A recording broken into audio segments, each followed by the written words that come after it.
ஆரம்பிச்சிட்டானுங்கய்யா, எப்போயோ வரப்போகுது. பட் இப்போயே வந்து இவனுங்க ஆரம்பிச்சிட்டாங்க. இல்லை பேட் கமின்ஸ் வர 2 மாதத்துக்கு முன்னாடி ரெஸ்ட் எடுக்க ஆரம்பிச்சுட்டாரான். ஏன்னு கேட்டால் பிஜிடி சீரிஸ் வருதுல்ல, ஸோ அதுக்கு ப்ரிப்பரேஷன் பண்ணுறேன் அப்படிங்கிற பேரில்.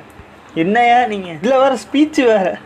இதுக்கு முன்னாடி நான் வாங்காத ஒரே ஒரு கப்பு இது மட்டும்தான். இது கொஞ்சம் ஓவராக தான் போயிட்டாங்கன்னு நினைக்கிறேன் சார். என்ன சார் இது? ஸோ இது மட்டும்தான் வந்து எங்கள் டீம் வந்து வாங்காமல் இருக்கோம். அதையும் நாங்கள் டிக் ஆஃப் பண்ண போகிறோம் அப்படின்னு சொல்லி பார்த்தீங்கன்னா வந்து இப்போதைக்கு 2 மந்த் கேப்பில் பார்த்தீங்கன்னா ப்ரிப்பேர் பண்ணுன்னு சொல்லி போயிருக்கு. எதையுமே வந்து இவங்க பிரச்சனையே இதுதான்.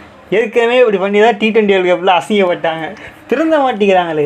அந்த ஒரு டிசிப்ளின், ஒரு கண்ட்ரோலே இல்லை. என்னமோ ஓவராக பண்ணிகிட்டு இருக்கானுங்க. நான் பேட் கமின்ஸை வந்து இது சொல்ல. ஸோ அவர் வந்து இந்த இடத்துல வந்து இந்த வார்த்தை தேவையில்லாத ஒரு வார்த்தை. எல்லாமே நான் வாங்கிட்டேன், இது மட்டும் தான் பெண்டிங்க. இது கொஞ்சம் ஓவராக இல்லை. அந்த இன்னும் எவ்வளோ நாள் இருக்குது? நாளைக்கு மேட்ச் வச்சு இன்னைக்கு சொன்னாவே வந்து நமக்கு 2 மாதம் கழிச்சு வரப்போகிற மேட்சுக்கு இப்போயே இன்டர்வியூ கொடுக்குறாங்க. நான் பேட் கமின்ஸ் வேஸ்ட்டு, அவன் கேப்டனே இல்லை அப்படிலாம் சொல்ல வரல. பிளேயராக ஒரு டிசிப்ளின் இருக்கணும்ல, ஒரு கண்ட்ரோலே எல்லாம் ஓவராக போயிட்டு